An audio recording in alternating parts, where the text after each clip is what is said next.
Bien, ya vamos llegando al final de nuestro programa. Vamos a hacer ahora nuestro resumen de noticias, partiendo de una información muy importante, y es el crecimiento económico que empieza a lograr el gobierno del presidente Gustavo Petro.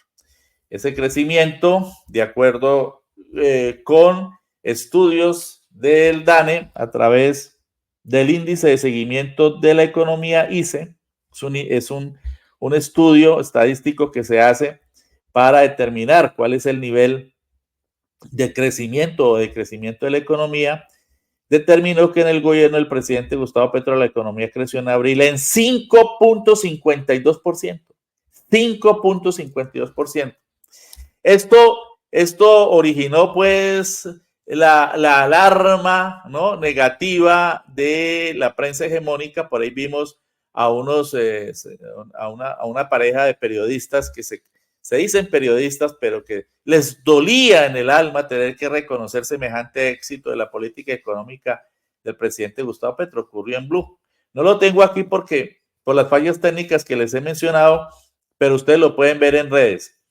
Y son dos periodistas que tratan, sobre todo un joven que está allí, trata de desvirtuar que sea el 5%, incluso no se sabe cómo dice que no es el 5.5%, sino el 4%, y se inventa unos vericuetos y unas explicaciones traídas de los cabellos. Pues no, señores, estas cifras que no han podido ser rebatidas indican que el sector primario de la agricultura, y aquí estamos viendo imágenes de un encuentro de ayer del presidente Gustavo Petro en el centro de convenciones, en un gran escenario en Bogotá, con miles y miles de productores del sector agrícola. Miren cómo lo recibían. Pues el sector primario, la agricultura, la ganadería y la pesca, creció en 10,24%. Es el sector de la economía que más ha crecido, ya lo ha venido diciendo el presidente Gustavo Petro de tiempo atrás.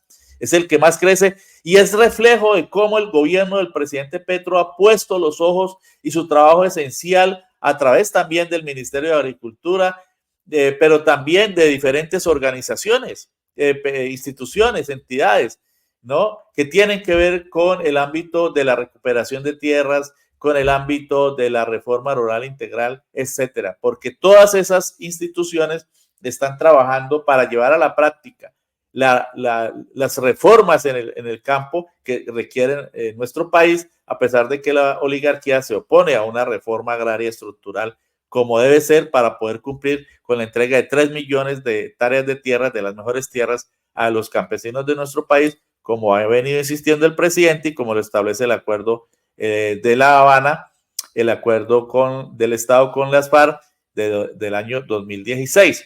Pero a pesar de eso, a través del el ejercicio de la presidencia y del Ministerio de Agricultura y de sus diferentes unidades y entidades, se viene desarrollando una gran labor en materia de tierras. Entonces, el sector primario, agricultura, ganadería y pesca y otros similares, proporcionó el 10%, 10,24% de ese crecimiento del 5,52% registrado en la economía colombiana en abril. Esto tiene enfurecidos porque ellos quieren es que al gobierno del presidente Petro le vaya mal. Pero miren ustedes los resultados del manejo económico tan acertado del gobierno del presidente Petro y sobre todo el enorme influjo de la agricultura. El sector secundario, industria, manufactureras y de vivienda subió 2,85%.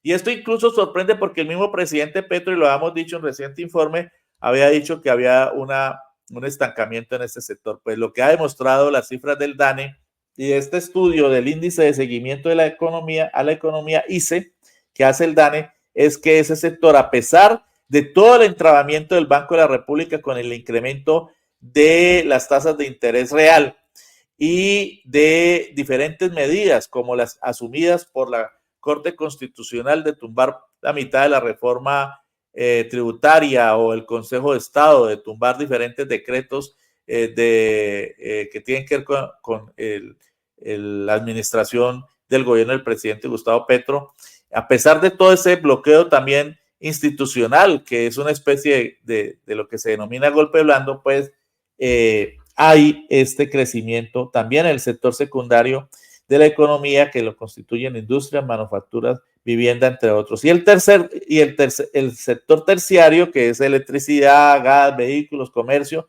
creció, y otros creció en un 5,09%. De modo que ahí están las cifras, señores y señores.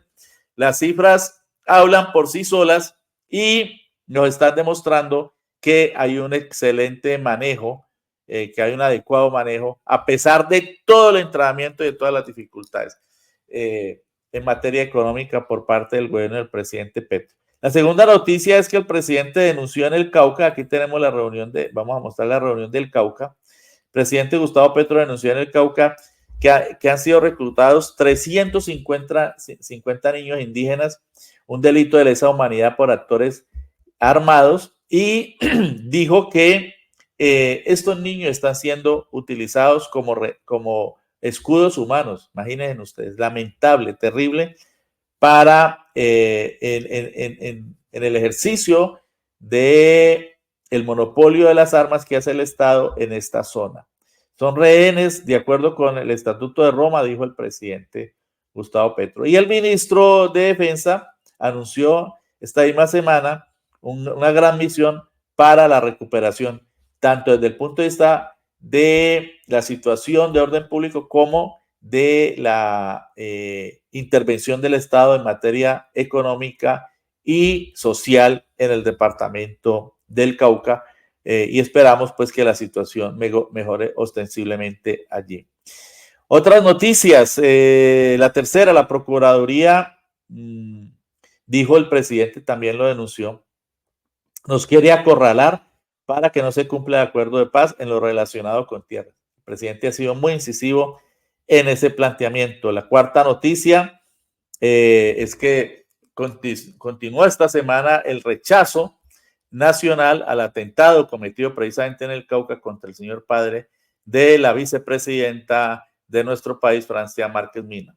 Diferentes organizaciones rechazaron y se sigue rechazando, y desde el campo alternativo y desde diferentes sectores sociales y políticos, este atentado contra el padre de la vicepresidenta, quien ha solicitado que haya una investigación eficaz y efectiva, oportuna en relación con este caso. La quinta noticia, fracasaron las mociones de censura contra, vamos a ver si tenemos la imagen por aquí, las mociones de censura contra los ministros. Aquí está la bancada del Pacto Histórico.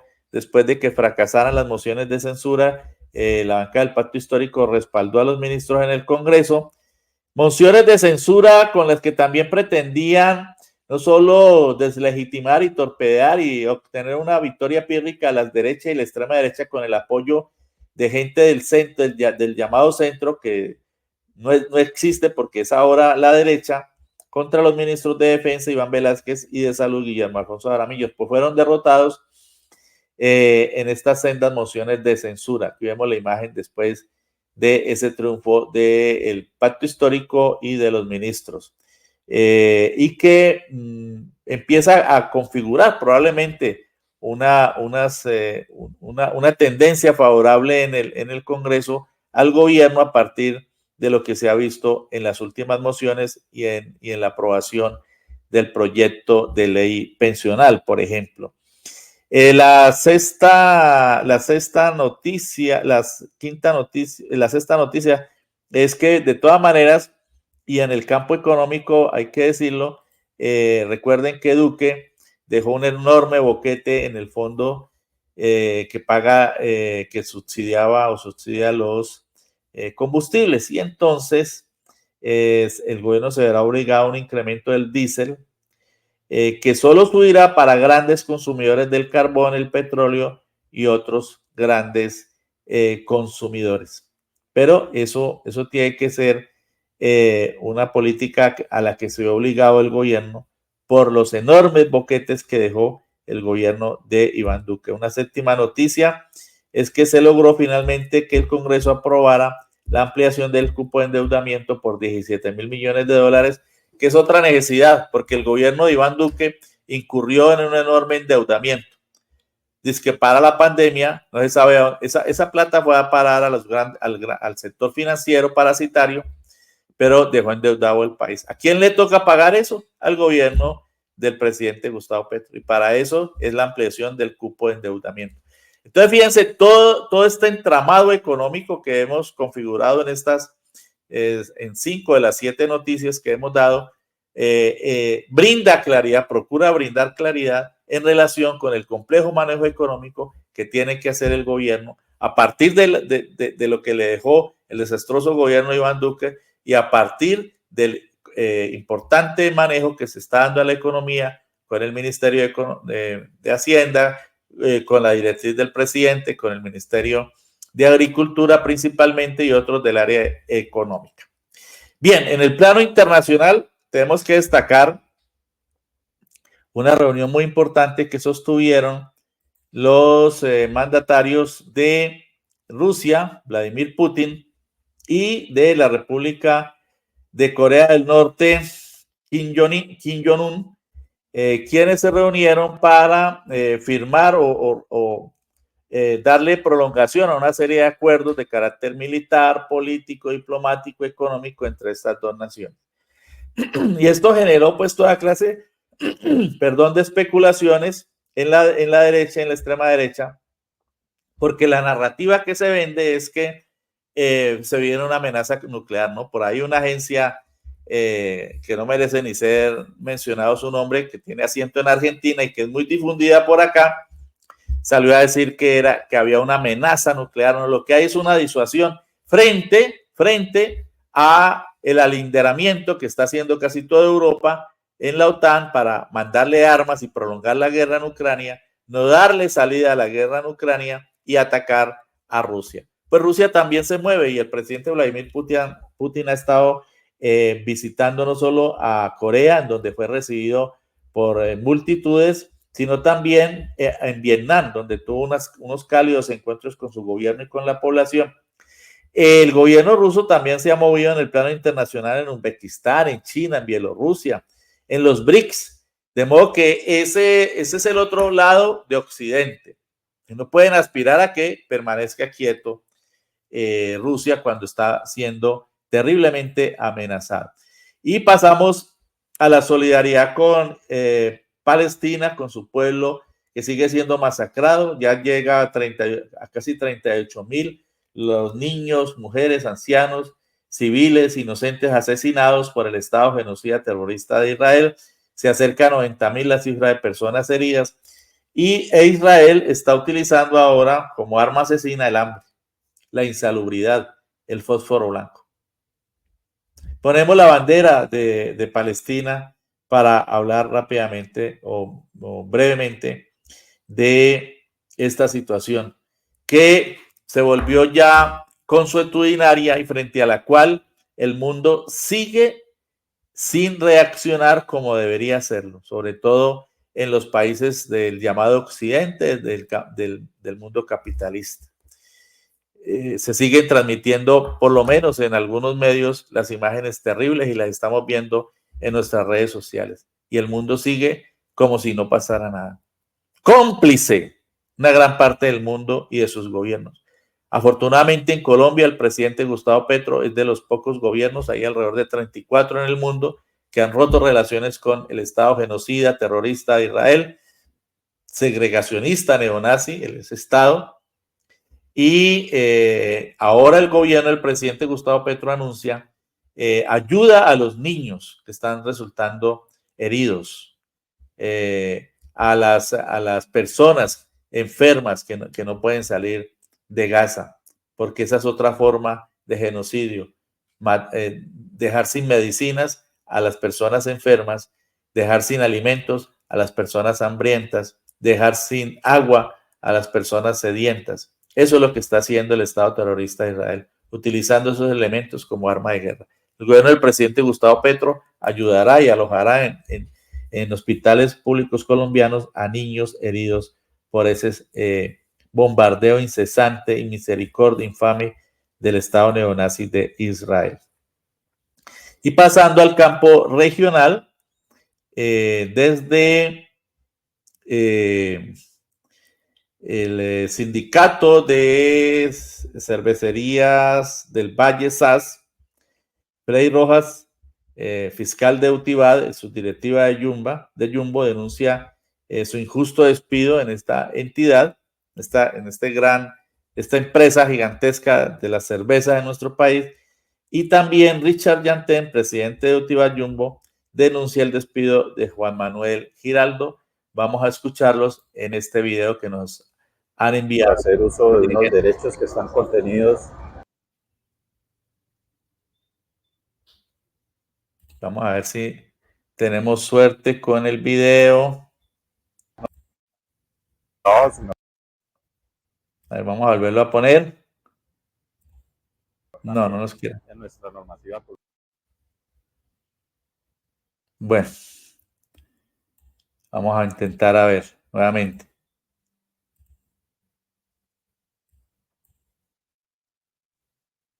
Esta es una denuncia que hacen desde el sindicato de cervecerías del Valle SAS Bavaria, pero no nos funciona, no nos está funcionando, lamentablemente. Vamos a ver qué nos pasa. No. Bueno, vamos a tratar de solucionar esa situación para pasarlo más adelante. Y abogados litigantes y usuarios del sistema judicial convocaron un plantón ante los consejos de la judicatura de todo el país para protestar contra la morosidad, la mala prestación del servicio, la congestión laboral, el ausentismo de los jueces, las burocracias, etcétera. Eso estaba convocado para el día de ayer, pero pues lo damos a conocer porque nos parece importante que haya una reacción de los abogados laboralistas y de los abogados litigantes, perdón, en relación con la mala atención que ellos denuncian en el sistema judicial colombiano. Bien, esta era la información que teníamos del resumen de noticias de lo que ha ocurrido esta semana. Lamentablemente no hemos podido pasar el video de los compañeros del sindicato que denuncian persecución. Vamos a ver qué será que está ocurriendo. Lo trataremos de pasar en nuestra próxima emisión.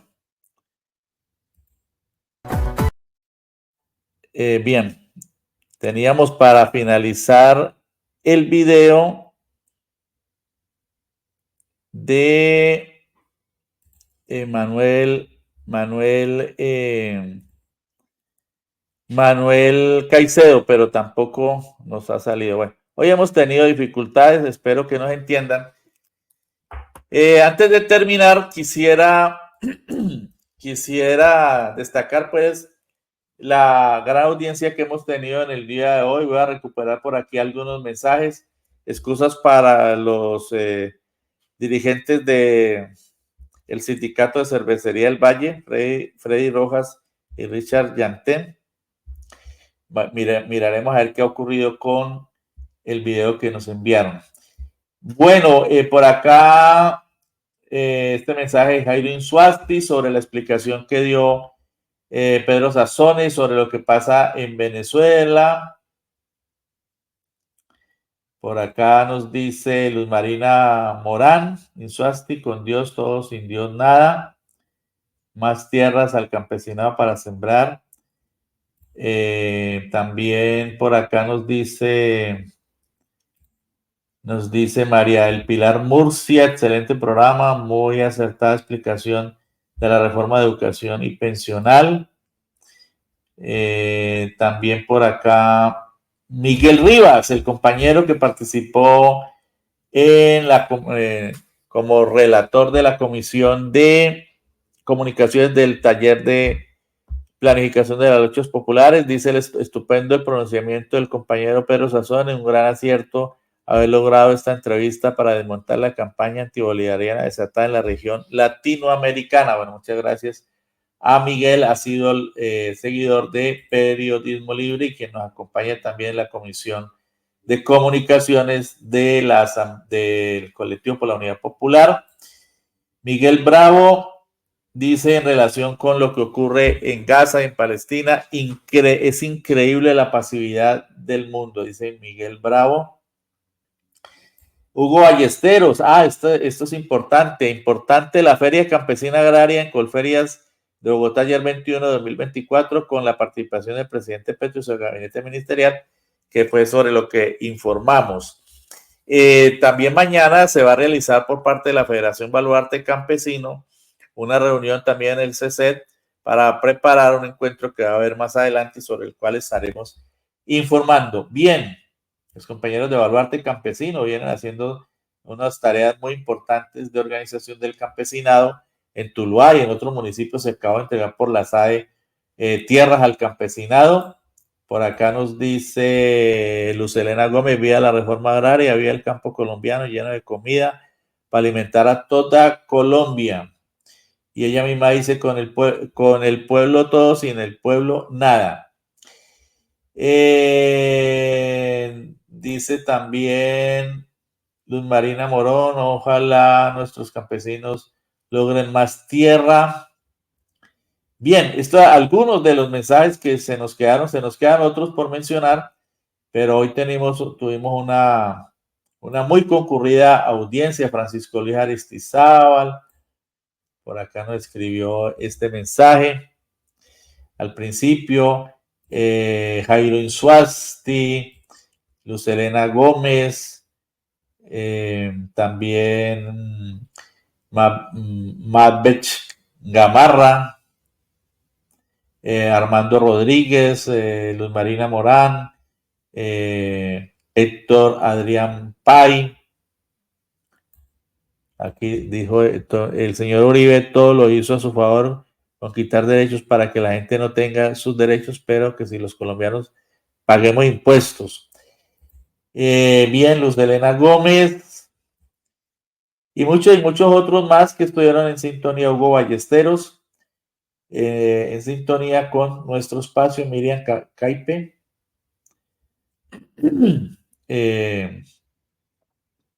Bien, a todos ellos, Juan Aguilar, Ángela Guevara, Maris, nos dice Maris por aquí, gracias a Luis Mena por generar estos espacios. Debemos fortalecer los medios de comunicación objetivo, apoyo total a reformas que favorecen al pueblo colombiano. Muchas gracias a Maris. Dice por acá también Juan Aguilar, a repetir lo de México, ganar la elección del Congreso en marzo de 2026, presidencia de mayo, ojalá con una mujer como Carolina Corcho. Si Carolina Corcho empieza a abrirse paso como una de las candidatas del campo alternativo. Se habla también de Susana Mohamed. Bien, y muchos otros. Muchas gracias a todas y todos por acompañarnos. Estaremos atentos a mejorar las situaciones técnicas que se nos presentan. Lamentablemente no pudimos pasar el video del compañero Manuel Caicedo en una entrevista que tuvo con Sandra Chindoy, la destacada periodista de la RTBC, Señal Colombia, y como les decía, pues hemos tenido algunas fallas técnicas, esperamos superarlas. Nos vemos el próximo sábado a partir de las 10 de la mañana y no olviden suscribirse. Suscríbanse, es la manera de apoyarnos. Nosotros no pedimos más. Suscríbanse. Y este espacio queda grabado en YouTube. Por favor, divúlguenlo, distribúyanlo entre sus seguidores, sus amigos, sus relacionados, las comunidades, las organizaciones sociales. Esta es una forma de hacer también pedagogía con las comunidades, de dar a conocer la otra cara de la información, es decir, confrontar a las hegemonías, esto es, a los poderes establecidos durante más de 200 años en nuestro país, con una enorme infraestructura multimillonaria en maquinarias comunicacionales. Nosotros aportamos nuestro granito de arena contra ese monopolio, esa hegemonía comunicacional de las élites. Les agradecemos la sintonía. Les habló Luis Alfonso Mena Sepúlveda. Y recuerden que el periodismo es libre o es una farsa. Nos vemos el próximo sábado a las 10 de la mañana.